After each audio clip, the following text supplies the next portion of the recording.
1794. Prisión de Francis Conciergerie. Una fortaleza impenetrable a orillas del río Sena en París.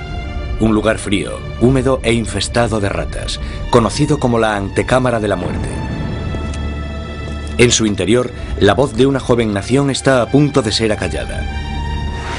Con el pelo rapado y el cuello desnudo, Maximilien Robespierre está preparado para la cuchilla de la guillotina, para pagar el precio del desastre que dejó a su paso.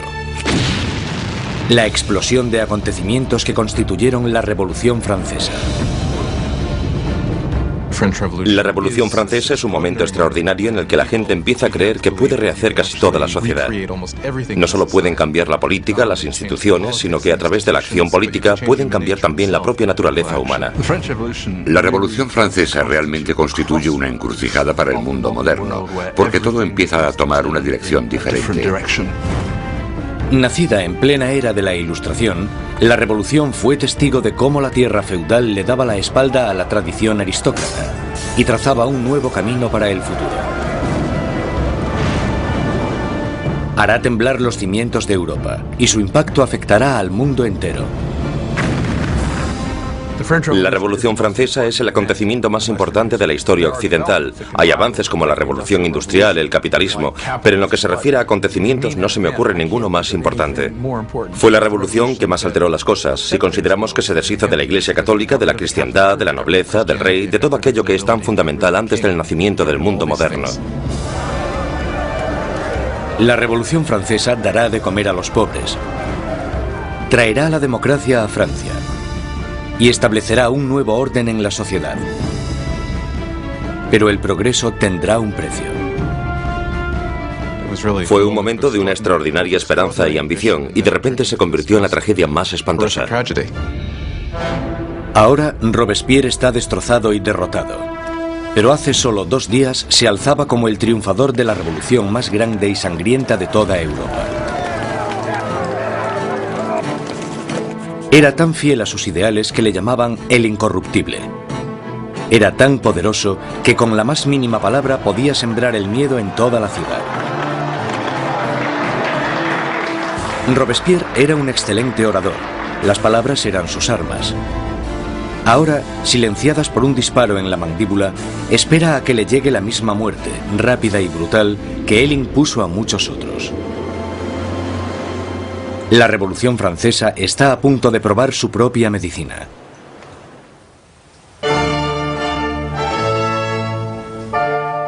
En la primavera de 1770, nadie hubiese podido prever los turbulentos acontecimientos que estaban a punto de suceder. El Palacio de Versalles se llena de distinguidos miembros de la corte real. Acabado en 1682, Versalles fue la obra maestra del rey Luis XIV. Para poner cierta distancia entre él y sus súbditos, Luis XIV se trasladó fuera de la capital de Francia, a un pequeño pueblo a 19 kilómetros al este de París, donde ordenó la construcción del palacio más grandioso de toda Europa. Durante casi 100 años ha sido la residencia de la hasta ahora inquebrantable monarquía de la nación, y hoy es testigo de una boda muy importante. El nieto del rey Luis XIV, el príncipe Louis Capet, el siguiente en la línea sucesoria al trono, está a punto de casarse.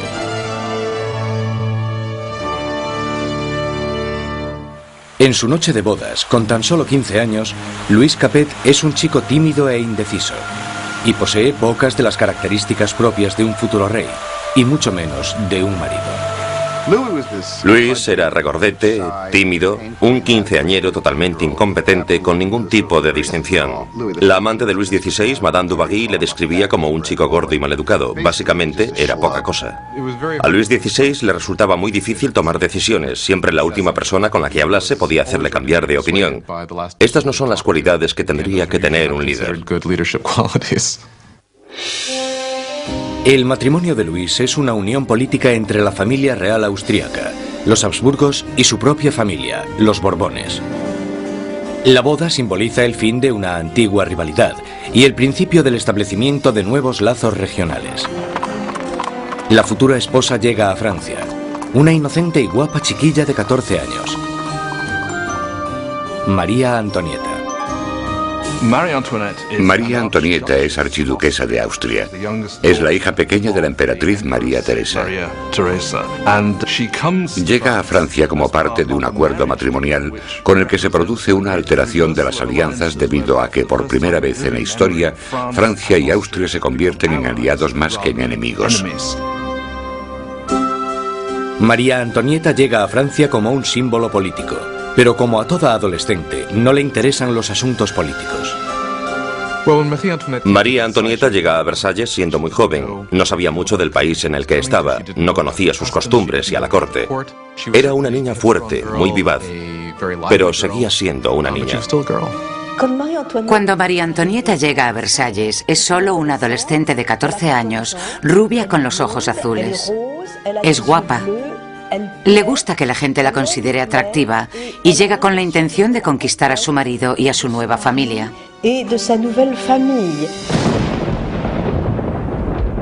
En la noche de bodas cae una tormenta que no hace presagiar nada bueno.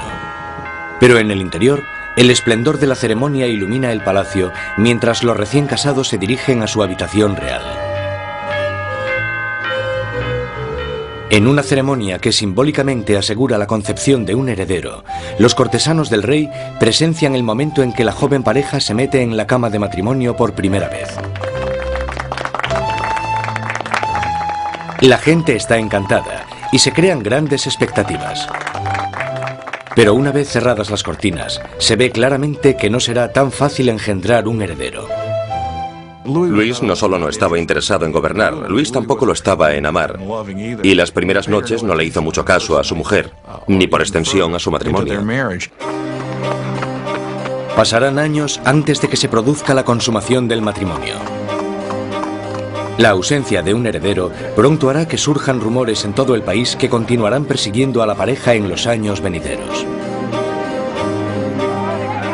La gran fiesta de la boda continúa durante varios días en Versalles, pero más allá de las puertas de palacio no hay casi ningún motivo de celebración. Años de mala administración por parte de la monarquía han llevado a los franceses a pasar penurias y hambre. Casi una década antes, el rey Luis XV había perdido una guerra de 7 años, luchando contra Inglaterra por América del Norte. El desafortunado conflicto casi arruina a Francia, dejándola sin dinero y sin prestigio. Las arcas del Estado estaban casi vacías, sin embargo, su población aumentaba día tras día. Con enfermedades como la peste totalmente erradicadas, pocos morían, pero muchos pasaban hambre. En el siglo XVIII la población de Francia aumentó de 20 a 26 millones tras haber crecido solo 1 millón en los 2 siglos anteriores. Esto causó una gran tensión generalizada y un nerviosismo en la gente. 4 años después de la boda real, el abuelo del príncipe Luis pierde su última batalla, contra la viruela. Muere Luis XV, un rey derrotado e impopular, dejando atrás a un país al borde del caos.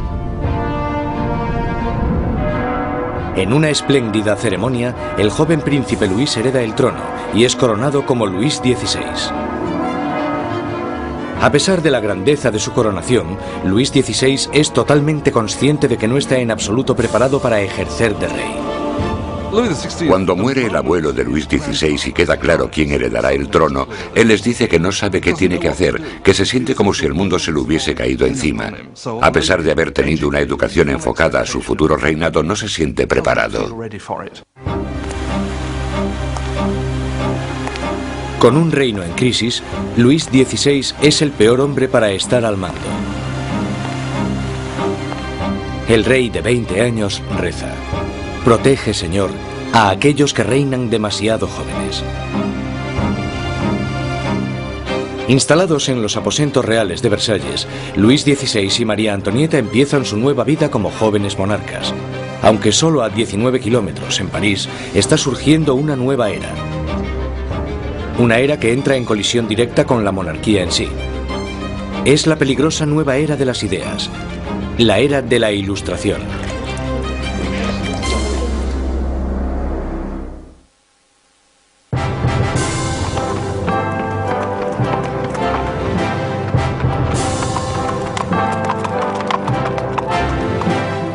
Mientras el carruaje real se va acercando al prestigioso colegio Louis le Grand en París, la gente se aglomera para echar un vistazo a la realeza.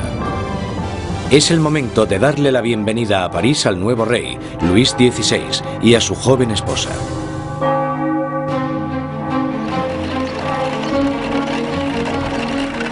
Y a la cabeza del comité de bienvenida está un prometedor estudiante de Derecho, el joven Maximilien Robespierre. Cuando Robespierre era niño, el rey visitó su colegio y Robespierre le leyó un discurso en latín. Así que, en realidad, habló con Luis XVI cuando él era solo un adolescente. Cuando Robespierre recita su monólogo en latín, el rey casi ni se fija en el niño. Pero años después, sus destinos les unirán otra vez en circunstancias muy diferentes, mucho más dramáticas. Fue uno de estos rituales habituales en los colegios, y por supuesto es totalmente irónico porque allí estaba el joven Robespierre leyendo este discurso en honor al hombre que más tarde matará.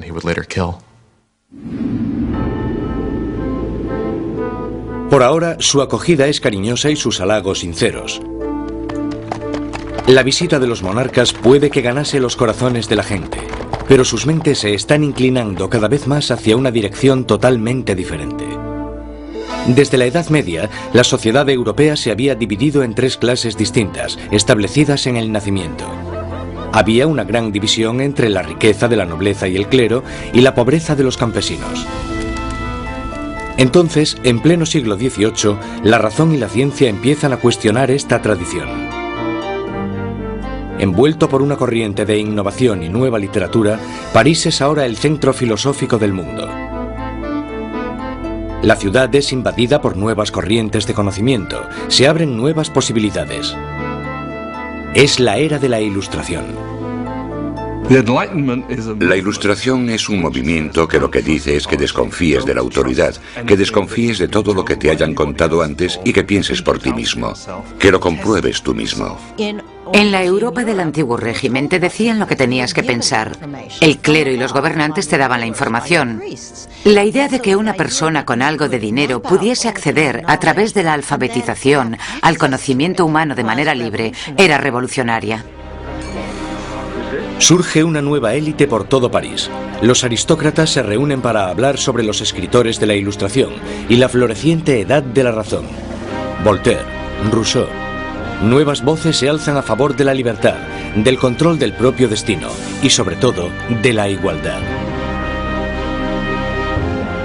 La pasión por esta nueva literatura se desata sobre todo en las clases altas. Pero mientras las ideas de la Ilustración van adentrándose en otros estratos de la sociedad, la lucha por la igualdad empezará a amenazar el estilo de vida aristocrático.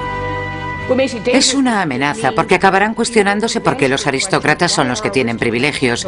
Se preguntan por qué el mundo está dividido de esta manera. ¿No podemos cambiarlo para que sea un mundo mejor? ¿El progreso no es posible? Esto hará que vaya perdiendo fuerza la idea de que la monarquía, la aristocracia y la jerarquía son algo natural.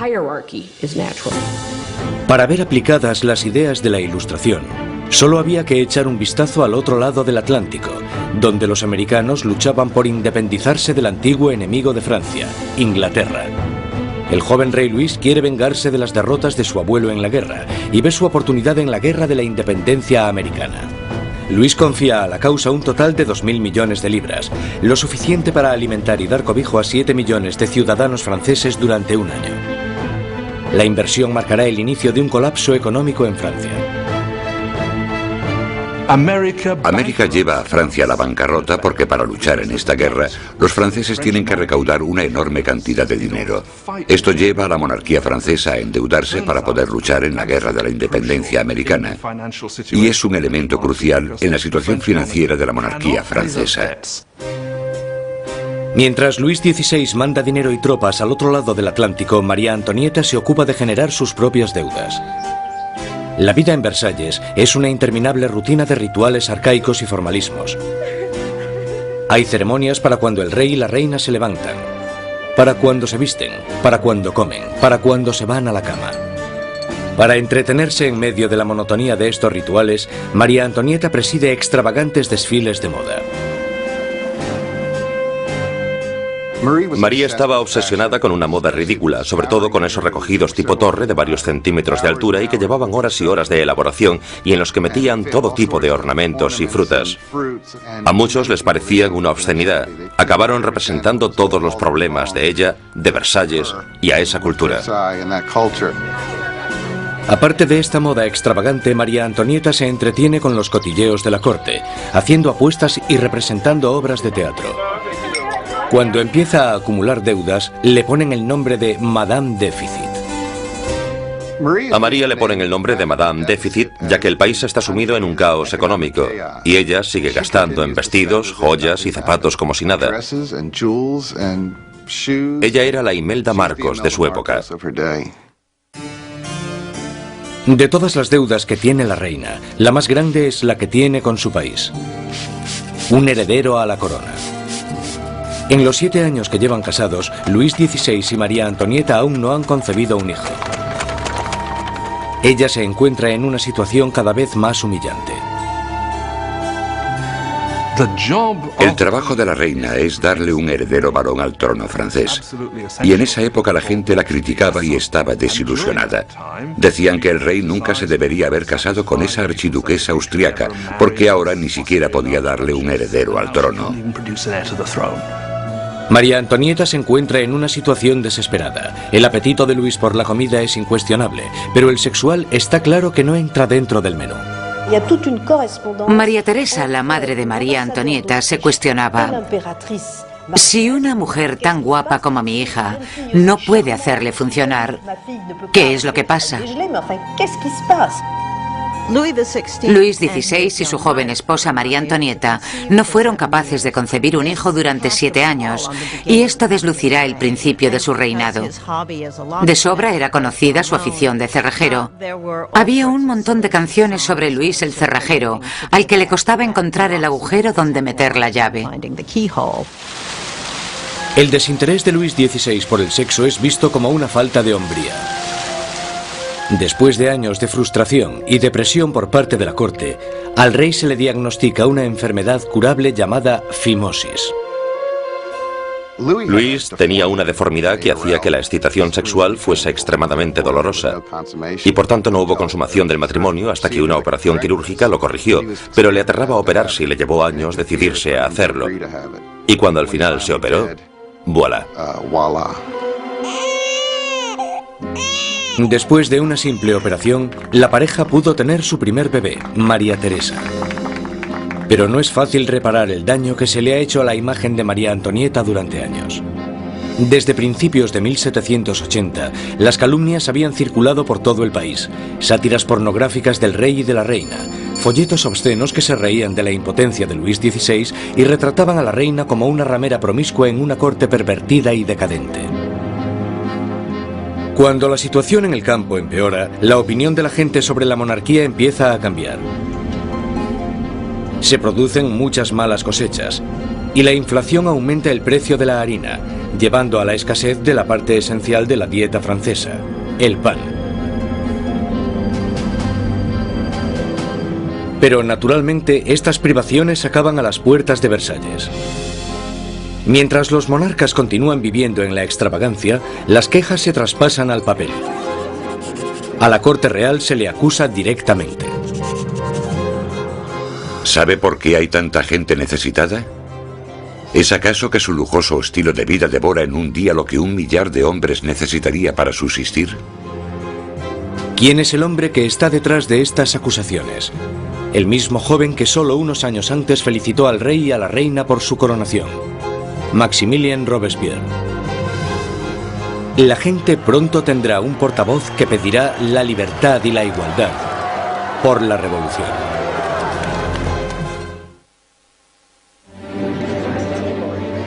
A finales del 1700, Versalles es un oasis de extravagancia, rodeado de una tierra desesperada. Y con un rey inseguro al mando, Francia está trazándose su camino al desastre. Después de 19 años de matrimonio, Luis tenía 4 hijos. Aún así, como rey sigue siendo impotente. En un intento por demostrar su liderazgo, Luis se mete a hacer reformas financieras. pero su equivocada manera de manejar las finanzas carga a los pobres con muchos impuestos, mientras la nobleza no paga casi nada.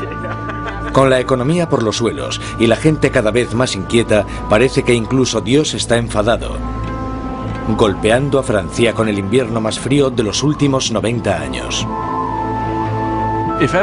Si alguna vez hubo intervención divina para empeorar la situación, seguro que fue en el verano de 1788 y la primavera de 1789. En el verano de 1788 había una creciente crisis política desarrollándose en un momento de seria escasez de comida. En 1788, para los franceses, la harina era la esencia de la vida.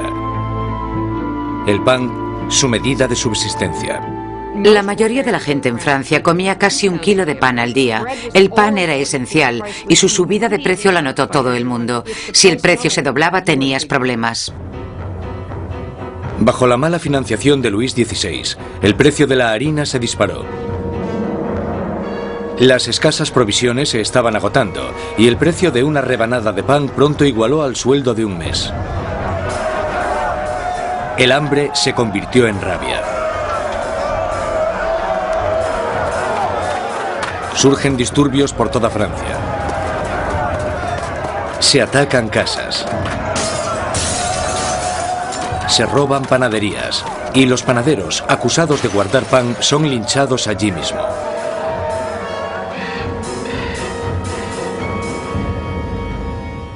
Con la economía destrozada, los bancos fuerzan a Luis XVI a contratar a un ministro de Economía, Jacques Necker. Necker, un pensador progresista, es popular entre la gente de una manera que Luis XVI solo puede envidiar.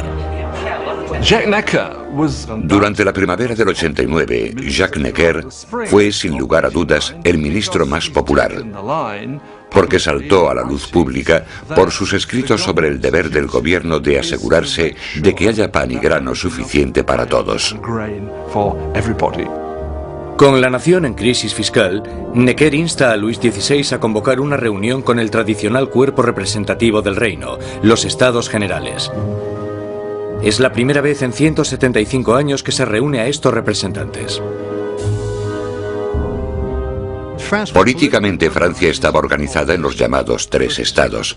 El primero era el del clero, el segundo el de la nobleza y el tercero el de todos los demás. Y según los cálculos contemporáneos, los primeros 2 estados los formaban el 3% de la población y el tercer estado el 97%. Mucha gente pensaba que era muy injusto que este tercer estado, que era la mayoría de la población, tuviese solo 1/3 de los diputados. Consideraban injusto que el Parlamento tuviese 3 cámaras y que las 2 cámaras, la de la nobleza y la del clero, pudieran siempre anular la votación de la plebe. 4 de mayo de 1789. Un destacado joven abogado y político llega a Versalles.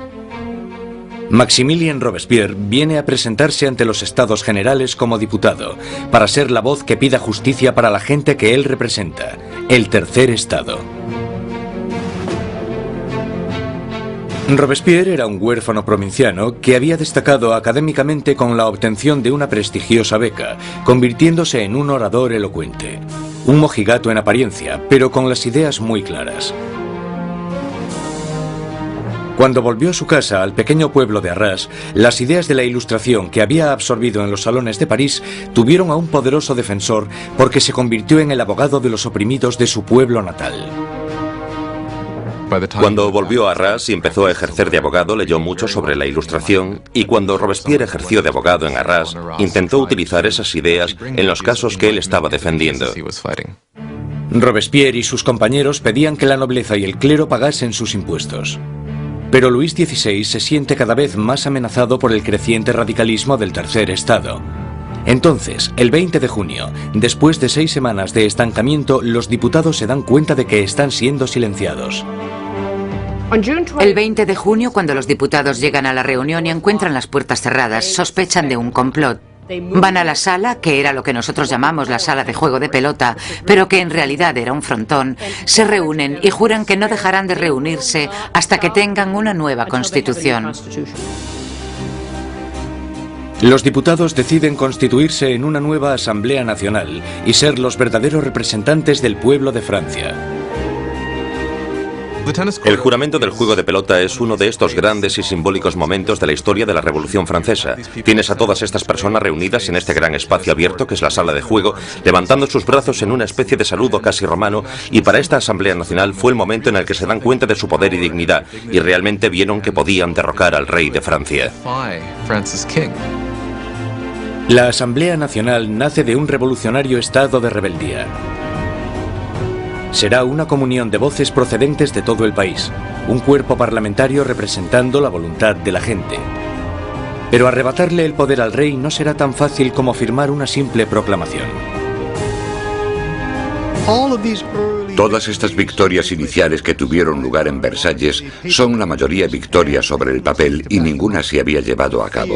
Cuanto más nos vamos acercando a julio de 1789, más miedo tienen los diputados de Versalles de que el rey esté reuniendo al ejército para derrocarles. A principios de julio, 30.000 soldados toman posiciones en los alrededores de París. Para defenderse, la gente forma una nueva Guardia Nacional. Los revolucionarios asaltan las armerías de París y se van con más de 28.000 mosquetes. Lo único que les falta es la pólvora, y la gente sabe dónde encontrarla. En el centro de París se alza un enorme castillo de piedra, conocido como el símbolo del dominio feudal, la Bastilla. La prisión acoge los almacenes de pólvora de la ciudad y se conoce como la prisión de las torturas y las muertes inexplicables. La Bastilla había sido el gran símbolo del despotismo monárquico, el gran símbolo de los reyes de Francia yendo más allá de los límites de su propio poder. Para los franceses simboliza el horror. En medio de las revueltas se produce un sorprendente escándalo. Luis XVI despide a su ministro de Economía, el apreciado Jacques Necker, por portarse demasiado bien con el pueblo. Horas después de despedir a Necker, llega a París la noticia de que han despedido a su hombre preferido de la corte. No queda más opción que la sublevación. El 14 de julio, multitud de gente se reúne identificándose entre sí con un pequeño emblema. Rojo y azul son los colores de París, separados por el blanco, el color de la Casa de los Borbones. El tricolor ha nacido. De entre la multitud exaltada, una voz grita: ¡A la Bastilla! Con el ataque a la Bastilla, la gente de París está diciendo: no te podrás librar de una nueva Asamblea Nacional. La gente está tomando cartas en el asunto, está cogiendo las armas y diciendo: estamos del lado de la revolución. Cuando el director de la Bastilla, Bernard de Lugny, se entera de que una gran multitud se está aproximando a la prisión, intenta cerrarla. Monta una defensa desesperada, pero los revolucionarios asaltan la fortaleza y arremeten contra los guardas con cuchillos y lanzas. Finalmente, el director de Lugny se rinde, pero la multitud enfurecida le agarra arrastrándole por las calles, le abuchean, le dan patadas y le golpean hasta que grita: «¡Dejadme morir!». La multitud entusiasmada accede con mucho gusto a su petición. Le apuñalan, le disparan y nace una revolucionaria tradición. Su cabeza decapitada desfila por las calles clavada en una lanza. Los diputados de la Asamblea Nacional no condenan inmediatamente este acto de violencia. De hecho, lo aceptan. Y fue esta aceptación de la violencia política lo que, bajo el punto de vista de algunas personas, creó una forma de conducta que tendrá consecuencias catastróficas para el desarrollo de la revolución. Con el humo aún levantándose de la Bastilla, Luis XVI vuelve de su viaje de caza. Debajo de la fecha del 14 de julio de 1879 escribe: «Nada», refiriéndose a su desafortunada caza. Un asesor le interrumpe con las noticias de los disturbios y la caída de la Bastilla. Luis XVI le pregunta: ¿es una revuelta? «No, señor», responde. «Es una revolución».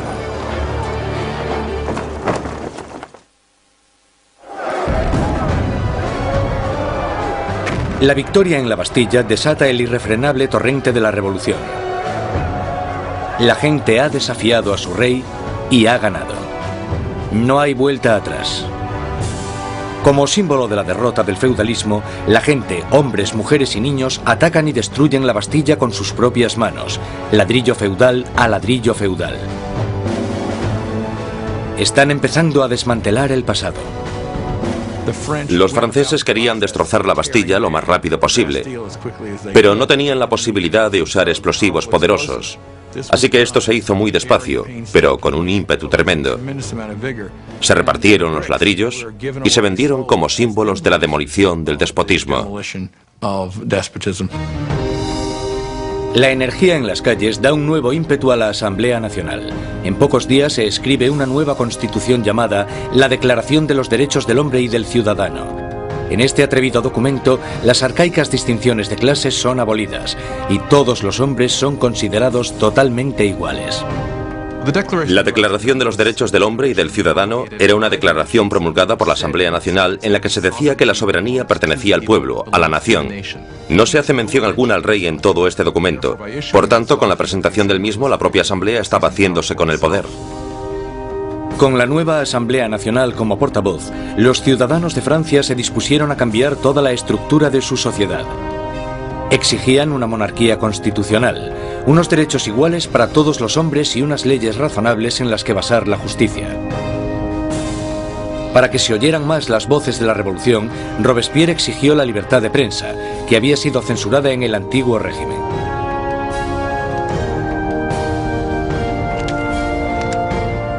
Como resultado, la prensa libre la encabeza l'ami du peuple, el amigo de la gente. Un periódico radical lleno de sermones sarcásticos y provocadores. Es la creación de un exmédico, Jean-Paul Marat. Después de un periodo de fracasos profesionales, Marat acabó viviendo en la pobreza y durante un tiempo encontró refugio en las alcantarillas de París. Allí fue donde contrajo una dolorosa enfermedad de la piel que le obliga a pasar largo tiempo dándose baños medicinales. Un Marat amargado y fracasado encuentra en la revolución la válvula de escape perfecta para su desgracia. Jean-Paul Marat era simplemente uno de esos profesionales insatisfechos y desgraciadamente la revolución da una oportunidad a los profesionales insatisfechos. Marat canalizó toda su rabia, todo su resentimiento a través de un periódico que tuvo un éxito increíble, l'ami du peuple. Marat era un hombre con una rabia fuera de lo normal. Solo hay que leer las páginas de su periódico L'Ami du Peuple para darse cuenta. En cada publicación se puede ver la paranoia que tiene. Ve conspiraciones en todas partes contra la revolución y para él la respuesta es muy simple. La sangre, las cabezas. Marat aborrece la extravagancia de la monarquía en medio de la pobreza que domina Francia. Y solo necesita el rumor más insignificante para arremeter contra el rey y la reina en su periódico. El 2 de octubre de 1789 explota de rabia. A París llega la noticia de que el rey ha celebrado una fiesta en Versalles y que en ella los decadentes monarcas habían tirado al suelo la bandera tricolor, el símbolo de la revolución, y la habían pisoteado. Marat está furioso. Escribe sobre esta difamación en su periódico, justo cuando surge una nueva amenaza. El rey ha ordenado otra vez a las tropas que tomen sus posiciones en los alrededores de París. Con el golpe maestro de la Bastilla aún reciente en las mentes de las personas, Marat insta desesperadamente a entrar en acción. Gente de París, es el momento de que abráis los ojos. Salid de vuestro letargo, despertad. Una vez más, despertad. 5 de octubre. París se despierta con un ensordecedor ruido de campanas. Las mujeres se reúnen cerca del ayuntamiento para protestar por la escasez de pan. Y, según la gente se va enterando de la ofensiva fiesta del rey, el miedo al acercamiento de las tropas reales se mezcla con la rabia. Pronto, miles de mujeres se dirigirán a Versalles, con lanzas y pistolas en sus manos. Las mujeres van a exponer sus quejas al rey. El núcleo de esta multitud estaba compuesto por las famosas poissardes, las temidas pescaderas de los mercados centrales, famosas por su complexión fuerte y su valentía. Iban equipadas con cuchillos enormes de escamar pescado y estaban muy fuertes para transportar cajas. Yo no me atrevería a meterme con ellas. Son mujeres de los barrios pobres que se ven afectadas por el aumento del precio del pan y la escasez de productos. De repente se dan cuenta de que tienen que hacer algo. Es bastante increíble que estas mujeres de a pie, que seguramente la mayoría no supieran ni escribir su nombre, de repente se convirtiesen en las protagonistas de un proceso histórico. En Palacio, la noticia de que había un grupo de mujeres acercándose llegó a oídos de la reina. Cuenta la leyenda que fue en este momento cuando María Antonieta dijo la famosa frase que en realidad nunca dijo. María Antonieta no dijo, dejadles comer tarta. Eso es un mito. Desgraciadamente a María Antonieta probablemente ni siquiera le importaron los pobres de su país el tiempo suficiente como para decir eso. Mientras las mujeres se reúnen fuera de las puertas, Luis XVI se da cuenta de que la revolución ya no puede ser ignorada. La tiene en la puerta de su casa. Acepta firmar la Declaración de los Derechos del Hombre y del Ciudadano, pero la multitud continúa aumentando durante la noche. Cuando llega la mañana, hay 20.000 personas acampadas fuera de Palacio Real. Para acabar con los signos de distancia entre el rey y sus súbditos, la multitud enfurecida pide que el rey y la reina se trasladen a París. Más indeciso que nunca, Luis XVI es demasiado débil para responder. Su indecisión desatará la furia entre la multitud y pondrá las vidas de la familia real en grave peligro. Al no conseguir conformidad inmediata con lo que ellas quieren, realmente parece que van a matar a la reina. Un grupo de mujeres entran en el palacio, pidiendo a gritos la sangre de la reina. Matan a los guardas, los decapitan y clavan sus cabezas en lanzas. Estaban como locas gritando por todo el palacio. Dadme sus entrañas, dadme su cabeza, yo quiero una pierna, yo quiero un brazo. Creo que estaban tan frenéticas que si la hubiesen encontrado probablemente la habrían descuartizado.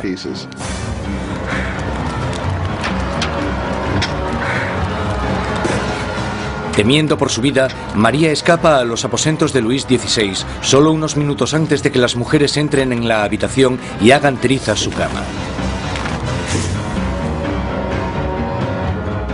El rey y la reina están ahora a la merced de la multitud.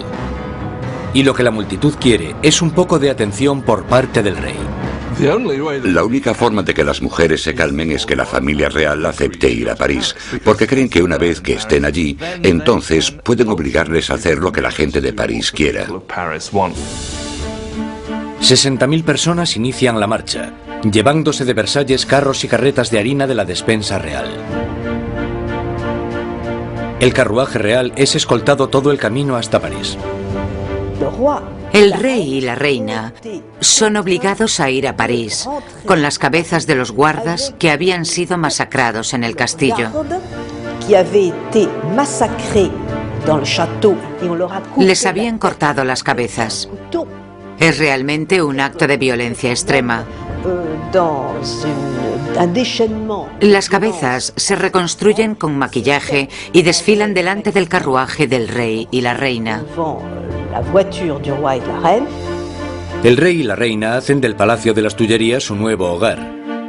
Nunca volverán a ver Versalles.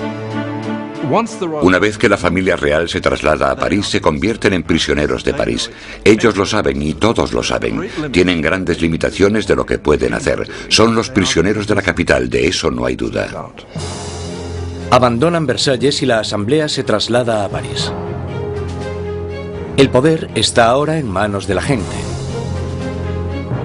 Francia tendrá una nueva democracia, unas nuevas leyes y una nueva e inolvidable forma de justicia hará su debut en el Estado revolucionario. La guillotina.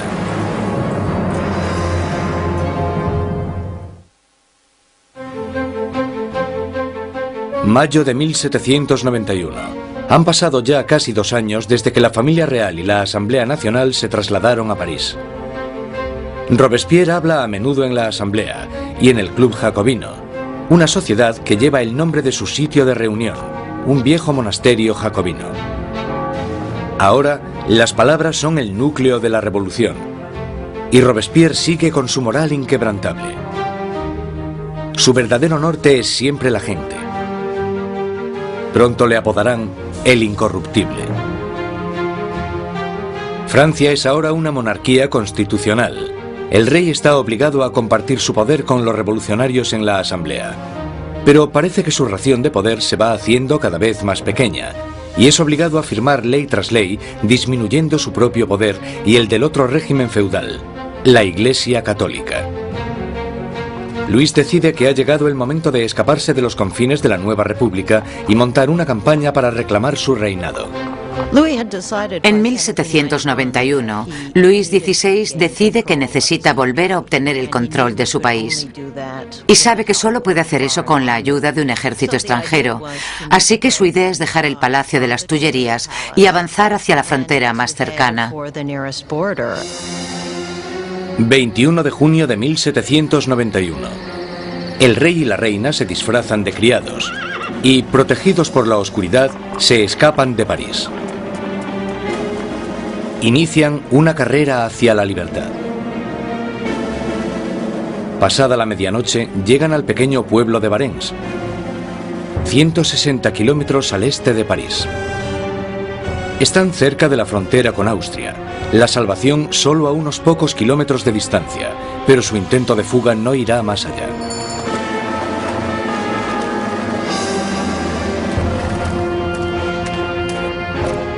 Los rumores del viaje de los monarcas les habían precedido.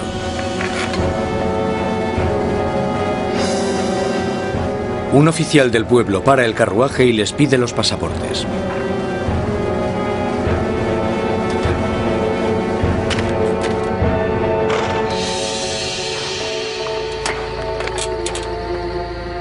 Las sospechas del oficial se confirman.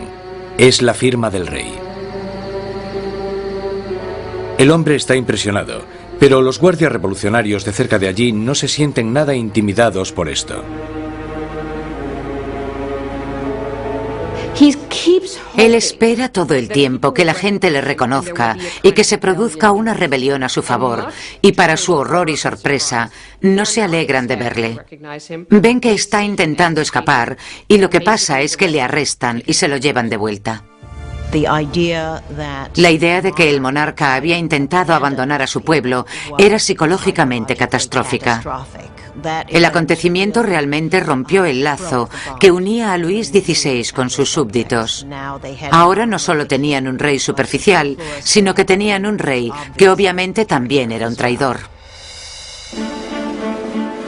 Con los enemigos oficiales de la familia real en el poder, este pasa de Luis XVI, ahora un rey prisionero, a los revolucionarios de la Asamblea. Al mando del gobierno revolucionario está Robespierre.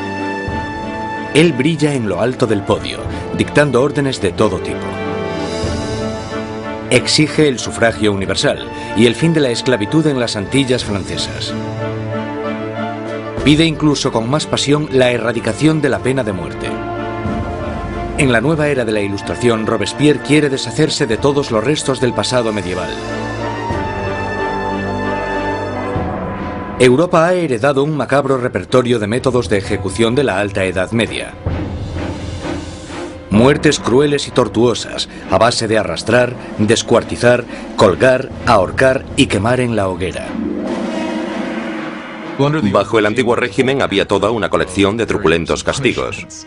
La decapitación estaba reservada para la nobleza, y algo que la revolución quería desde el principio era que todo el mundo tuviese una muerte igual. Querían simbólicamente que todos pudiesen tener el mismo castigo. A pesar de la oposición de Robespierre, una nueva máquina de matar toma protagonismo en París. El inventor y físico Joseph Ignace Guillotin diseña una nueva máquina de decapitación, convirtiendo la antigua decapitación en una experiencia humanitaria. El doctor Guillotin describe su nuevo aparato a la Asamblea. El mecanismo cae como un rayo. La cabeza sale volando. La sangre se desparrama. El hombre está muerto. El mayor defensor del derramamiento de sangre, el periodista Marat, publica un artículo entusiasta en su periódico anunciando el nuevo nombre del aparato: guillotina.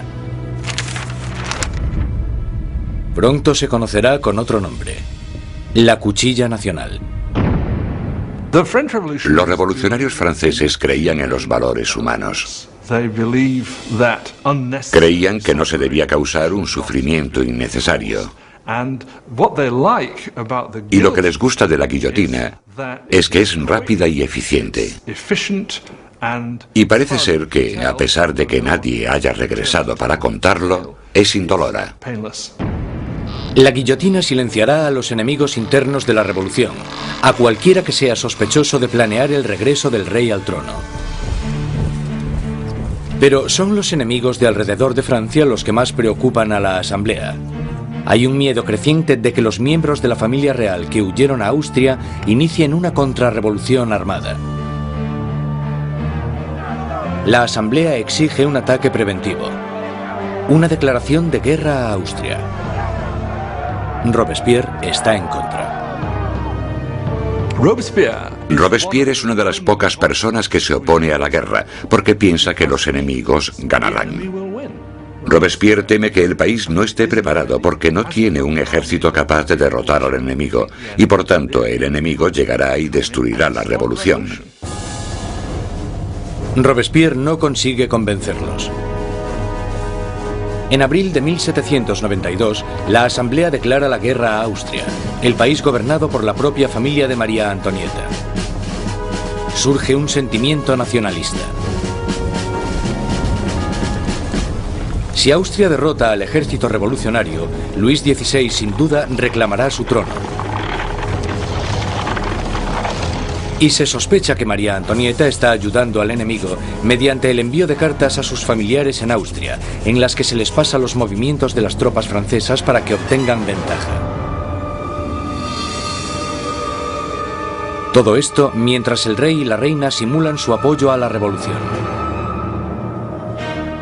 Luis XVI y María Antonieta están jugando a dos bandos. Muchas veces simulan estar a favor de la revolución, pero a la vez conspiran contra ella. Están intentando sobrevivir. Se podría entender como que son supervivientes, pero bajo el punto de vista revolucionario, son unos mentirosos.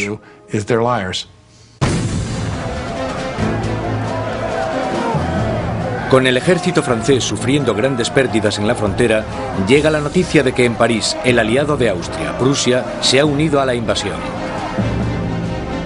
Las tropas están bajo el mando del duque de Brunswick, un general prusiano.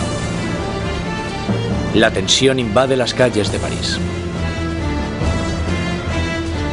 Y entonces los periódicos publican una carta del duque de Brunswick, un manifiesto en el que se amenaza con destruir París si se le hace daño a sus majestades el rey y la reina. Una amenaza equivocada que fracasa totalmente. 10 de agosto de 1792. 27.000 ciudadanos armados, empujados por la rabia y la indignación, se dirigen al Palacio de las Tullerías e inician un ataque salvaje contra los guardias reales. Al final mueren más de 800 hombres de ambos bandos. El rey huye y busca protección en la Asamblea, pero ya no existe la monarquía. A Luis le han quitado oficialmente su título. Ha nacido la República Francesa. La cuchilla de la guillotina es bautizada con la sangre de los restantes guardias de Luis XVI.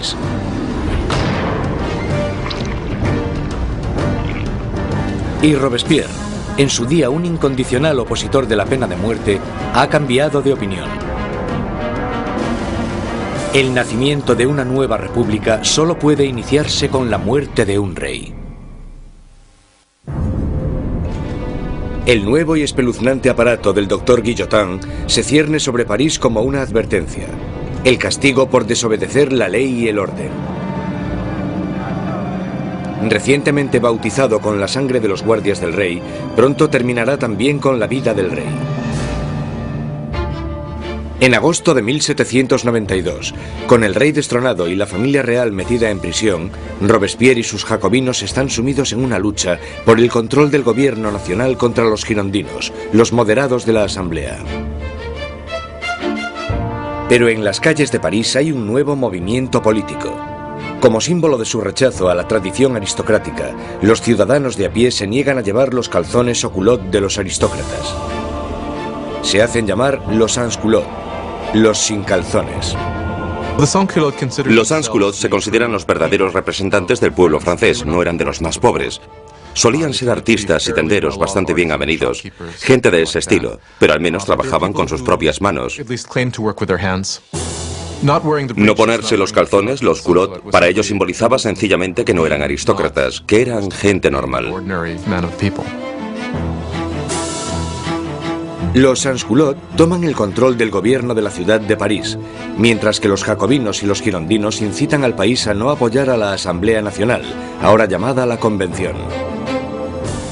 La Convención está luchando por el control del ejército francés, que está rápidamente perdiendo territorios contra Austria y Prusia. Mientras en la frontera se sigue luchando contra los enemigos, el gobierno revolucionario toma medidas enérgicas contra los enemigos de la ciudad, los traidores monárquicos que podrían poner a París en manos de los invasores. Más de 100 personas son arrestadas y metidas en prisión, curas, periodistas y hombres y mujeres de a pie. Robespierre se centra en la crisis interna, pero su amigo, el ministro de Justicia, Georges Danton, incita a todos los hombres, jóvenes y adultos a que se unan al campo de batalla. Es sociable y llamativo, todo lo que Robespierre no es. Pronto, el nombre de Danton se empieza a oír por todo París. Danton es un personaje lleno de vida, grandilocuente. Un bebedor empedernido, libertino, que a pesar de pertenecer a la clase alta, al contrario que Robespierre, es capaz de identificarse totalmente con los trabajadores, de una manera que Robespierre simplemente no puede. Según se va acercando el enemigo, la convincente retórica de Danton moviliza a la gente, haciendo que muchos se decidan a acudir al frente. Hay un momento muy famoso en el que los ejércitos austríaco y prusiano les están invadiendo, y él se pone delante de la gente y grita eso de: para vencer nos hace falta audacia, más audacia y siempre audacia. Realmente es una persona capaz de dirigir a un país en la lucha contra el invasor. Es un momento extraordinario. Al irse tantos hombres al frente a luchar, París se queda indefenso, con las cárceles llenas de prisioneros políticos. Un miedo inquietante inunda la ciudad. La creciente multitud de prisioneros quizás sea difícil de contener.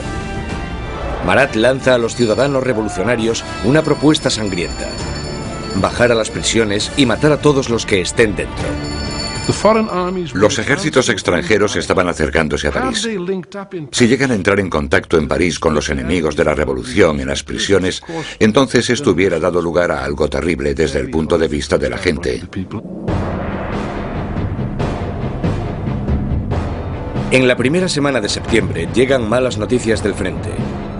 Prusia ha tomado Verdun, una ciudad en el camino de París. Ahora el enemigo está solo a unos kilómetros de distancia. El miedo que asolaba París explota. Los sans-culottes entran en las prisiones e inician un violento ataque contra los presos de la ciudad.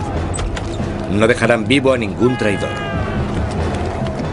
Los sans-culottes entraron en las prisiones, sobre todo aquellas donde estaban encerrados los curas refractarios, donde estaban los nobles y donde estaban los presos políticos, y empezaron a llevar a cabo sus propios juicios improvisados, que eran muy cortos, y la mayoría de las veces acababan en muerte.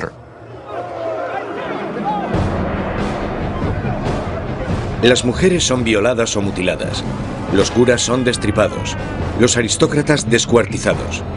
En la primera masacre, más de 1.600 personas son asesinadas en solo unos días. Cuando la noticia de las masacres de septiembre se extiende por Europa, los enemigos de la revolución sienten repulsión.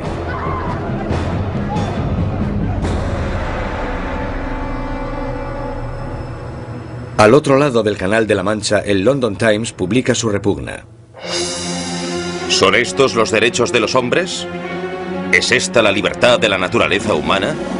Los tiranos más salvajes que vagan a cuatro patas por los territorios inexplorados de África son incluso superiores a estos animales parisinos de dos patas. La revolución ha tomado un rumbo intolerable. Incluso Robespierre se da cuenta de que las cosas han ido demasiado lejos, que la gente no puede dirigir sola la revolución. Necesitan a alguien que les guíe. Una mano de hierro. Gracias al poder de sus palabras, el incorruptible salta a la palestra como el hombre que puede guiar a la revolución. Robespierre, que anteriormente había apoyado la monarquía constitucional, ahora cree que ya no hay sitio para un rey. Se toma una decisión trascendental. Francia llevará a juicio a su propio monarca.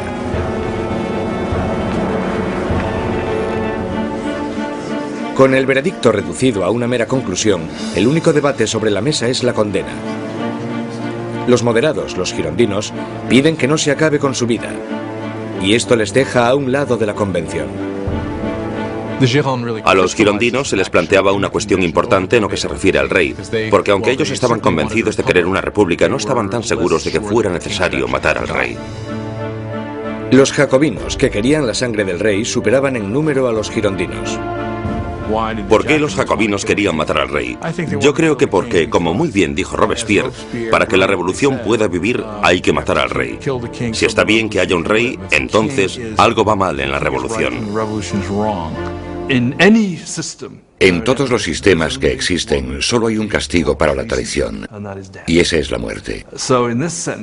Por tanto, en ese sentido, si el rey es culpable de traicionar a su país en tiempos de guerra, entonces la conclusión es que debe sufrir la muerte de un traidor. El 20 de enero de 1793, Luis XVI es declarado culpable. Se dicta sentencia. El rey debe morir.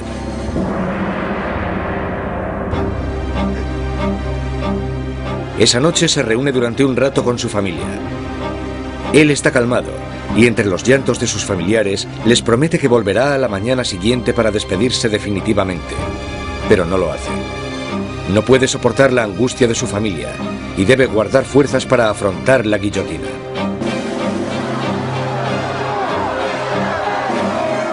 A la mañana siguiente, un carruaje lleva a Luis XVI al patíbulo. Estoicamente camina hacia la guillotina.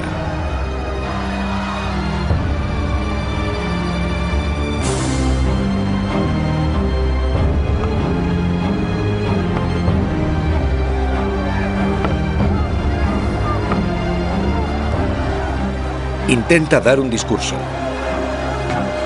Confío en que mi muerte sirva para hacer feliz a mi pueblo, pero siento pena por Francia y temo que pueda sufrir la ira del Señor. Pero los guardias silencian sus palabras con el ruido de los tambores.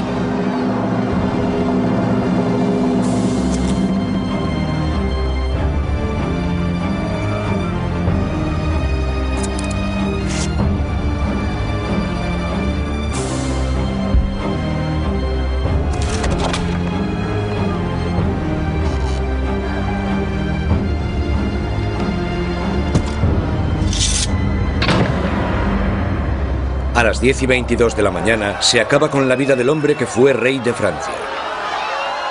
Desde la prisión del templo, María Antonieta oye los disparos de los cañones, anunciando la muerte de su marido. Se desploma del disgusto.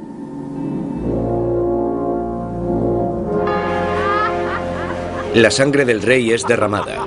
La revolución victoriosa. Pero los enemigos de la revolución pronto reclamarán su propia victoria.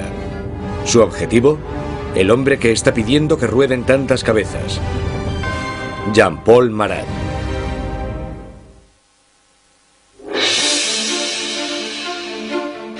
La ejecución del rey Luis XVI marca la victoria definitiva para los revolucionarios. Un momento cumbre en el que la joven nación, la República Francesa, nace literalmente de la sangre. A finales de 1792, los radicales jacobinos, por miedo a que la nueva revolución corra peligro de ser saboteada por los traidores, deciden utilizar medios cada vez más violentos. Pero los girondinos, que representan a los campesinos franceses, quieren frenar la creciente violencia por miedo a que desencadene una guerra civil. Su mayor oponente, Jean-Paul Marat, responde a los girondinos con furiosas palabras en su periódico. publicando los nombres de aquellos que él cree que están conspirando contra la revolución. Marat, que anteriormente había exigido la ejecución de 200 personas, ahora pide la de más de 200.000. Cuando observas el periodismo de Marat, te das cuenta de que tiene un principio básico que es el de ser más radical que nadie y exigir que se mate a la gente. Si observas el periodismo de Marat, todo el rato dice, con solo cortar unas cuantas cabezas todo irá bien. Y cuando las cosas no van bien, si cortas unas cuantas cabezas más, todo irá bien. De repente, los parisinos empiezan a matar a gente y Marat es el primero que quiere llevarse el mérito por eso.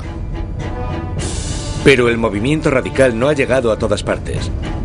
La gente de las afueras de París está furiosa con la creciente brutalidad de los jacobinos y piden que pare el derramamiento de sangre. Este mensaje llega a oídos de la encantadora Charlotte Corday, una chica provinciana sencilla pero a la vez segura de sí misma. Charlotte Corday es una mujer corriente de la ciudad de Caen que está horrorizada por las muertes que están sucediendo y quizás con razón considera que Marat es el principal responsable de todo esto. Él ha jugado un papel decisivo en el radicalismo de la revolución. La gente seguía pidiendo que rodasen cabezas. 13 de julio de 1793. Charlotte Corday llega a París. Sabe que el amigo del pueblo tiene una política de puertas abiertas y que a Marat se le puede encontrar en su casa a cualquier hora, dándose baños medicinales. Corday le visita con la excusa de que tiene una lista de traidores, de aquellos que están colaborando con los enemigos extranjeros para acabar con la revolución. Marat le pide la lista, prometiendo a Corday que los traidores serán guillotinados al día siguiente. Y cuando se la da, coge una daga, un pequeño puñal, y se lo clava en el pecho.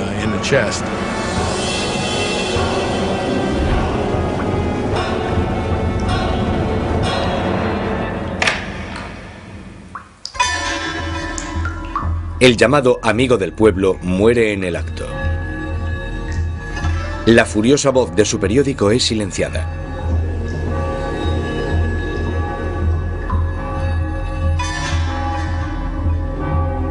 Cuando la revolución se convierte en un baño de sangre, es muy fácil echarle la culpa a él y por supuesto eso fue lo que hicieron los que le odiaban o le temían. Y esa es una de las razones por las que Charlotte Corday lo asesina en 1793, porque cree que él es el responsable de muchas de las sangrientas atrocidades que han ocurrido. Corday no intenta escapar. En el juicio, declara que no está arrepentida.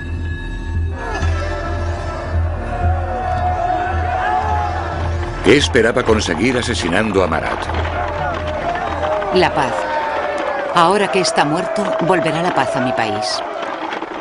Charlotte Corday es rápidamente ejecutada y su sueño de paz muere con ella. Ha matado a Marat el hombre, pero ha creado a Marat la leyenda, y su famosa muerte es retratada por un pintor revolucionario, Jacques-Louis David. Se convirtió en un mártir. Se convirtió en algo casi como una figura religiosa. Había gente que incluso le rezaba, decían corazón de Jesús, corazón de Marat. En su funeral llegaron a hacer cosas como coger el baño donde le habían matado y ponerlo en el altar casi como si fuera una especie de crucifijo. Si te fijas en el cuadro de David de la muerte de Marat, el cuerpo de Marat está colocado exactamente igual que el cuerpo de Jesús en las representaciones clásicas de la piedad, el descenso de la cruz. Así que, claramente, se está asociando a Marat con Cristo. Y Marat representa una nueva especie de Dios en la República Radical. Robespierre está celoso de la adoración por Marat, pero él, siempre tan pragmático, dirige su atención a los asuntos más urgentes.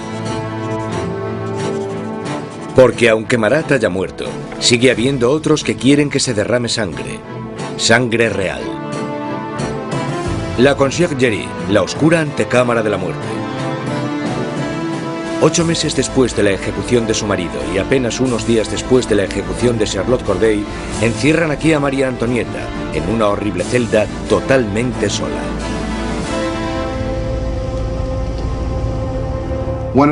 Una de las cosas más terribles que le suceden a María Antonieta es que después de la ejecución de Luis XVI, le quitan a sus hijos. Sus hijos eran lo más importante para ella y sabía que los revolucionarios someterían a su hijo a terribles torturas para que se olvidase de sus orígenes reales. Y parece que ella estaba en lo cierto. En tan solo un par de años, su hijo murió por causa del terrible abandono y las torturas a las que era sometido. María Antonieta, la que fuera una joven presumida, tiene ahora solo 38 años, pero la revolución la ha envejecido mucho más. María Antonieta era una mujer muy guapa, elegante, hasta que llegó la revolución. A partir de 1788 empezó a adelgazar. El pelo se le llenó de canas, dejó de ser coqueta y de ponerse guapa. Adelgazó muchísimo. El día del juicio estaba irreconocible. El 15 de octubre se celebra el juicio de María Antonieta y es acusada de traición y de dilapidar los fondos nacionales. Las pocas pruebas que se presentan son basadas en espantosos y vengativos rumores. Una acusación se añade a la lista. Es acusada de incesto con su hijo.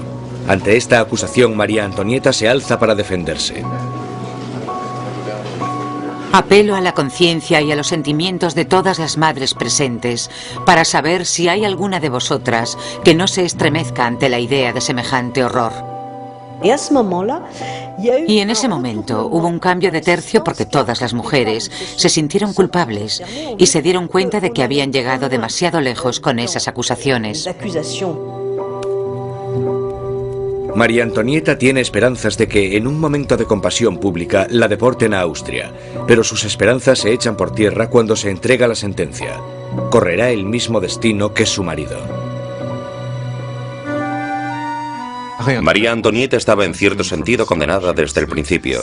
Era el símbolo de la alianza austríaca que había demostrado ser desastrosa para Francia. Ella era, junto con su marido, el hazmerreír de la gente debido al aparente fracaso sexual de su matrimonio. Y ella era un símbolo de la cultura monárquica en una época en la que la propia cultura monárquica era vista como algo totalmente corrupto y perjudicial para el país. Así que por todas estas razones, era odiada como ninguna otra reina había sido odiada jamás. Era vilipendiada e injuriada. Desde su celda, María Antonieta escribe una última carta despidiéndose de sus hijos y de su familia, prometiendo ser valiente. Le cortan su pelo blanco y largo para prepararle para la guillotina.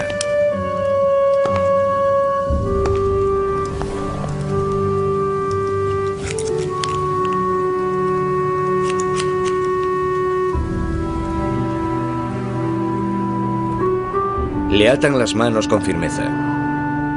Mientras es escoltada para salir de la prisión, tiene la esperanza de que llegue un carruaje. En vez de eso, es una carreta, la carreta donde van los criminales comunes.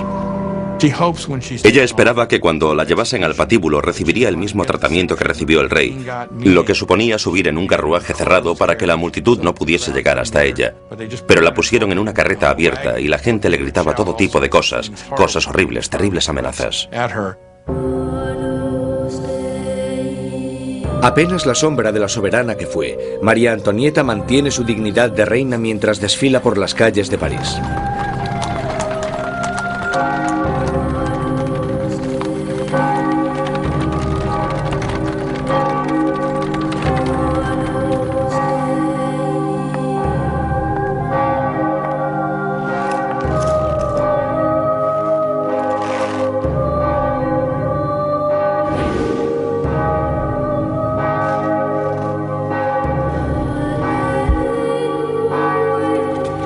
Su nombre y las acusaciones contra ella se leen en voz alta.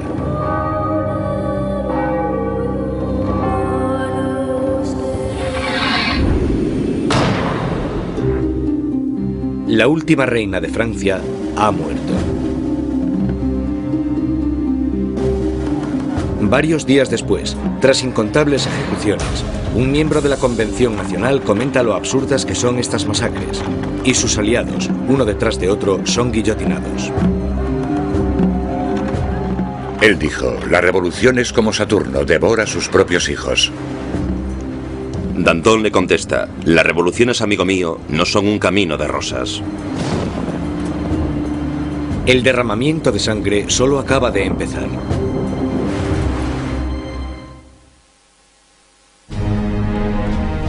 Septiembre de 1793.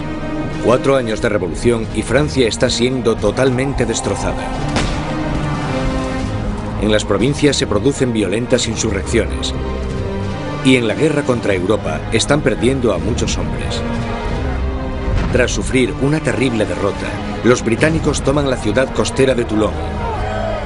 Europa está minando cada vez más las fronteras francesas. Francia es el país más grande y más poblado de Europa Occidental y tiene un gran poder militar. Y claro, cuando empezó la revolución, un montón de sus tradicionales enemigos y también un montón de sus tradicionales aliados pensaron, sí, esta es nuestra oportunidad, no para hacerse con algún territorio de Francia, sino para enriquecerse a su costa y debilitarla, para siempre. Francia está aislada de toda Europa. Gran Bretaña la está bloqueando y Austria y Prusia están atacándola e invadiéndola. La gente de París tiene miedo de que la victoria de la contrarrevolución dé lugar a un baño de sangre. Danton y Robespierre, los mejores oradores de la convención, se dan cuenta de que para poder salvar la revolución tienen que atacar. Convencen a sus compañeros para establecer una nueva y amenazadora ley marcial. Es hora de que todos los franceses disfruten de una igualdad sagrada. Es el momento de imponer esta igualdad mediante leyes que hagan justicia contra los traidores y conspiradores. Haced que el terror esté a la orden del día. Esto inicia un nuevo capítulo en la revolución. Un periodo de represión violenta llamado el terror. En un increíble cambio de tercio, los revolucionarios suspenden la nueva constitución y todos los derechos que garantizaba. Se colocan policías de paisano por todo el país. Cualquier persona sospechosa de realizar actividades contrarrevolucionarias es perseguida, sometida a un juicio rápido y mandada a la guillotina. El reino del terror fue concebido como un gobierno de emergencia. Lo que ellos entendían como terror se basaba en sembrar el terror en los corazones de los enemigos de la República. Por lo tanto, digamos que o estaban muertos de miedo o eran arrestados y liquidados.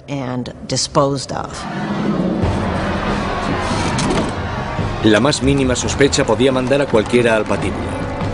Políticos que hablasen bien de la difunta monarquía, cualquiera que utilizase el antiguo monsieur o madame en vez del nuevo vocablo, ciudadanos. El miedo llena el aire. Los vecinos denuncian a sus vecinos. El incesante movimiento de las carretas de la muerte resuena en todas las calles de París. La gente está totalmente pendiente de las ejecuciones. Saben que en París hay policías de paisano, bastantes policías de paisano por todas partes, de pie en la cola del pan, escuchando lo que las mujeres dicen y arrestándolas si no les gusta lo que oyen. Podían arrestarte por quejarte por lo caro que estaba el pan. Podían arrestarte incluso por no estar demasiado contenta con el curso que tomaban las cosas y con el éxito de la revolución, así que en realidad casi todo lo que comentaras podía traerte problemas. La Asamblea constituye un tribunal revolucionario, acelerando los juicios y las ejecuciones con una eficacia implacable. Para consolidar el poder, forman un consejo de 12 hombres y lo denominan el Comité de Seguridad Pública. A la larga, el poder tuvo que ser delegado en un grupo más pequeño, que se convirtió en el Comité de la Seguridad Pública. Al final eran 12 personas que gobernaban Francia como una dictadura colectiva. Por sus discursos magistrales y su visión revolucionaria, Robespierre enseguida se convierte en el portavoz del comité. Y su voz está pidiendo que se derrame más sangre. Una de las ironías de la vida política de Robespierre es que desde el principio él estaba totalmente en contra de la pena de muerte. Y por supuesto se tendrá que comer sus propias palabras cuando más tarde se convierta en un defensor acérrimo del terror y la guillotina. Nunca llegó a responder a eso directamente, excepto cuando dijo, bueno, los tiempos han cambiado. La revolución había vuelto implacable a Robespierre. El que fuera un apasionado defensor de la libertad de prensa ahora restituye la censura, vestigio del antiguo régimen.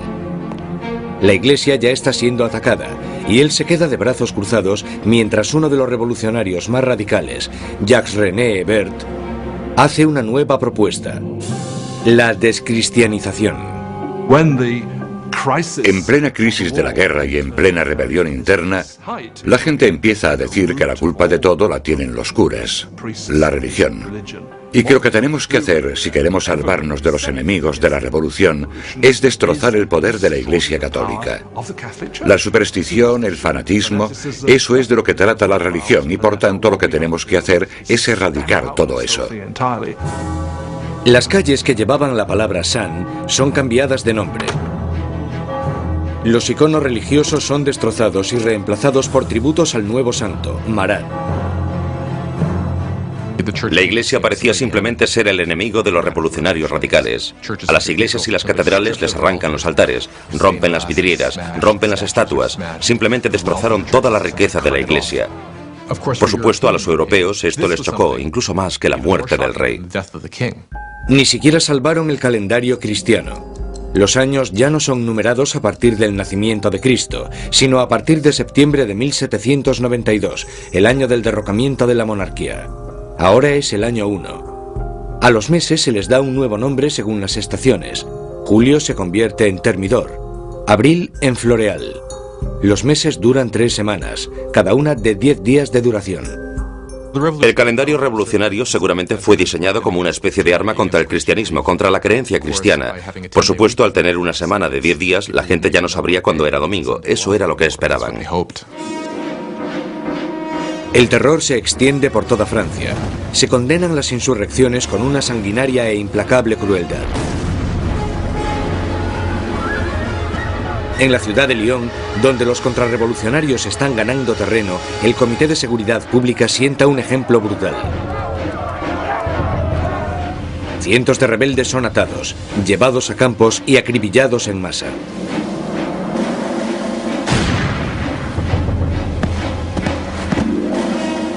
Una región llamada la Vendée, al oeste de Francia, también se ha convertido en bastión de la contrarrevolución. Barcas llenas de rebeldes y curas atados entre sí son hundidas sin piedad. Más de 100.000 personas son asesinadas solo en la zona de la Vendée. En París, la hoja de la cuchilla cae a un ritmo aún más frenético.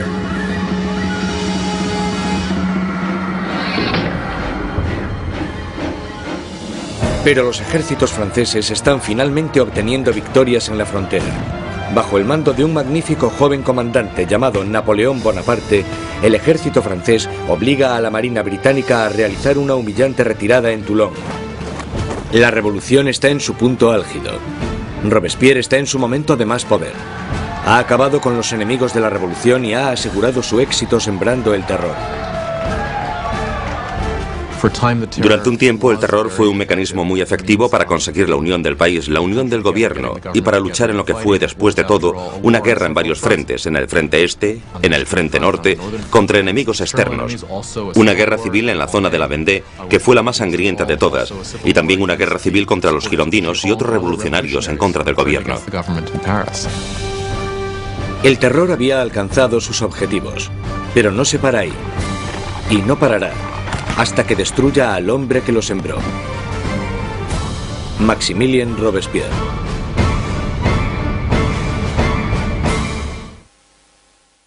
Con la sangre del terror, Maximilien Robespierre ha rescatado a la revolución. Un enérgico ejército está defendiéndose contra los ataques en la frontera, pero las dificultades internas aún no se han sofocado. En la cima del éxito, Robespierre sueña con un reto aún más grande: sembrar más terror para crear un nuevo tipo de sociedad. La República de la Virtud. Con virtud se refiere a la virtud cívica. Es un principio fundamental para Robespierre. Por ejemplo, no puedes ser un ciudadano virtuoso con simplemente obedecer la ley.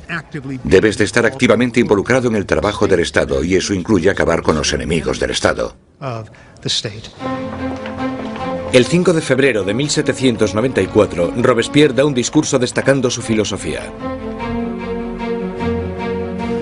El terror sin la virtud es desastroso, pero la virtud sin el terror no vale para nada. Asocia la virtud con el terror. El terror en ese momento se convierte, a su manera de ver, en un instrumento con el que crear virtud. Pero otros no están de acuerdo. Para Danton, la revolución está yendo por el camino equivocado. Él y sus seguidores, los dantonistas, creen que es el momento de acabar con el terror, porque este ya ha hecho su función. En la primavera de 1794 las cosas empiezan a mejorar. Ya no hay tantos problemas con la comida, la campaña de guerra está yendo mejor, y Danton está diciendo básicamente que necesitan establecer una nueva base de gobierno, moverse hacia la normalización. Robespierre piensa que es demasiado pronto. Danton empieza organizando un grupo para debatir cómo acabar con el terror. Robespierre lo interpreta como una amenaza directa al gobierno. No lo ve como una simple diferencia de opinión sobre la dirección que debe tomar la política, lo ve como una traición. Y en la República de la Virtud de Robespierre, solo hay una respuesta a la traición. Los dantonistas son perseguidos y enseguida sentenciados a muerte. Robespierre ha mandado a cientos al patíbulo, pero estas ejecuciones le ponen nervioso. No acudirá a la decapitación de sus antiguos amigos y aliados. Mientras sube las escaleras de la guillotina, Danton grita: De lo único que me arrepiento es de irme antes que esa rata de Robespierre.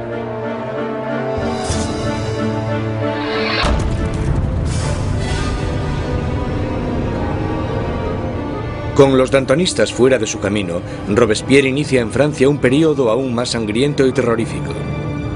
El Gran Terror. El Gran Terror es el nombre de la última fase del terror que duró desde la primavera hasta el verano de 1794. En este periodo, el ritmo de las ejecuciones empieza a aumentar de verdad, con lo que se desata el miedo, principalmente en París, aunque en todo el país empieza a aumentar de manera exponencial. Se calcula que al mes en París se realizaban 800 ejecuciones, y al final del periodo incluso más. El verdugo de París está más ocupado que nunca. Pero el 6 de junio de 1794, las carretas de la muerte dejan de sonar. La guillotina permanece silenciosa.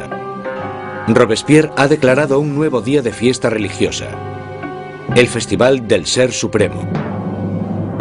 Quiere reemplazar al viejo dios católico por uno nuevo, la diosa de la razón.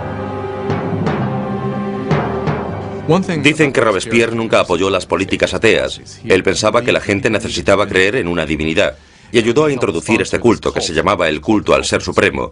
Y creo que fue en junio de 1794 cuando se colocó este increíble escenario, con coros de gente vestida de blanco cantando, y se construyó esta especie de montaña de papel maché en el centro de París. Y en el momento más importante de la ceremonia, el propio Robespierre salió de la cima de esta montaña vestido con una toga y caminando montaña abajo. Y creo que en ese momento un montón de gente pensó: vale, ¿quién se cree que es? ¿Acaso se cree que es Dios? ¿Acaso se cree que es el rey? Mientras el Gran Terror se descontrola, los aliados de Robespierre se dan cuenta de que ha perdido totalmente el contacto con la realidad. Hay algunos que piensan que Robespierre realmente había llegado a un punto tan extremo e irracional que ya no había vuelta atrás. Unos creen que su fanatismo le ha superado y otros que simplemente se ha vuelto loco. Una vez más, Robespierre centra sus sospechas en aquellos que están cerca de él. El 27 de junio, ahora el 9 de Thermidor, aparece en la convención y da un discurso lleno de amenazas. Será el último discurso que dará. Robespierre comete un error. Anuncia que tiene una nueva lista de enemigos de la República, pero no quiere darla. Todo el mundo teme estar en ella. Y cuando al día siguiente decide hacerla pública, le arrestan antes de hablar. Un improvisado coro de voces grita a Robespierre. Él les mira en silencio. Los diputados le acusan de rebeldía e inmediatamente le retiran de la convención. Robespierre y varios de sus aliados son llevados al ayuntamiento, donde permanecen vigilados durante la noche. Por la mañana temprano se oyen disparos y los guardias corren al segundo piso. Abren las puertas y se encuentran con una escena espeluznante. Uno de los aliados de Robespierre se ha tirado por una ventana. Otro se ha pegado un tiro en la cabeza. Y a Robespierre lo encuentran semi-inconsciente, con una herida de bala en la cara y la mandíbula destrozada por un supuesto intento de suicidio. Robespierre pasa sus últimas horas de vida en la mesa del Comité de Seguridad Pública, en la misma sala desde donde había conducido el terror hasta su espantoso y sangriento final. Mientras es ridiculizado e insultado por sus antiguos aliados, Robespierre es incapaz de responder. El gran maestro de la oratoria ha sido acallado.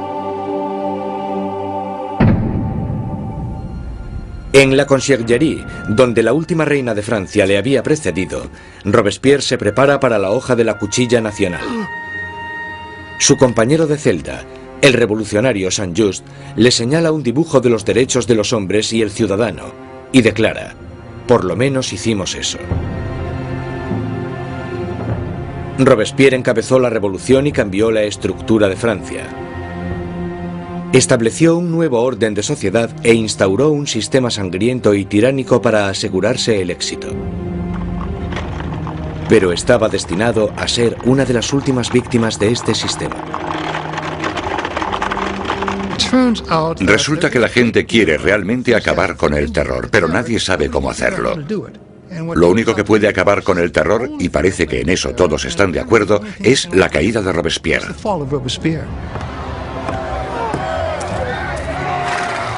El 27 de julio de 1794, la guillotina acaba con el incorruptible. Y la última sangre del terror es derramada. El terror muere con Robespierre, pero la revolución no. Los derechos del hombre, la democracia, la nueva república. Los logros de la revolución sobrevivirán más que cualquiera de los propios revolucionarios. Francia entrará en un periodo de incertidumbre, paralizada por el miedo a otro terror, o incluso algo peor: la vuelta a la pasada monarquía opresiva. Pasarán 5 años de estancamiento, hasta que, una vez más, el poder se consolide en manos de un único hombre, Napoleón Bonaparte. Los historiadores no se ponen de acuerdo sobre cuándo terminó la revolución. Algunos creen que terminó con la subida al poder de Napoleón. Otros mantienen que la revolución continuó hasta el siglo XIX e incluso más allá. La Revolución Francesa es un momento en el que la gente toma por primera vez las riendas de su propio destino. La idea de que los súbditos de la monarquía más antigua, más prestigiosa y más poderosa de Europa pudiesen reescribir su historia fue algo que tuvo una resonancia increíble. La revolución destruyó la antigua Europa feudal y cambió para siempre el curso de la civilización occidental. Con la Revolución Francesa surgen muchas preguntas. ¿Cuánta violencia está justificada para conseguir una sociedad mejor? ¿Tiene la gente derecho a acabar con lo que consideran un sistema injusto para reemplazarlo por lo que están convencidos en sus corazones de que es un sistema más justo? ¿Cuánta violencia está justificada para poder llevarlo a cabo? Aún hoy en día nos preguntamos todo esto.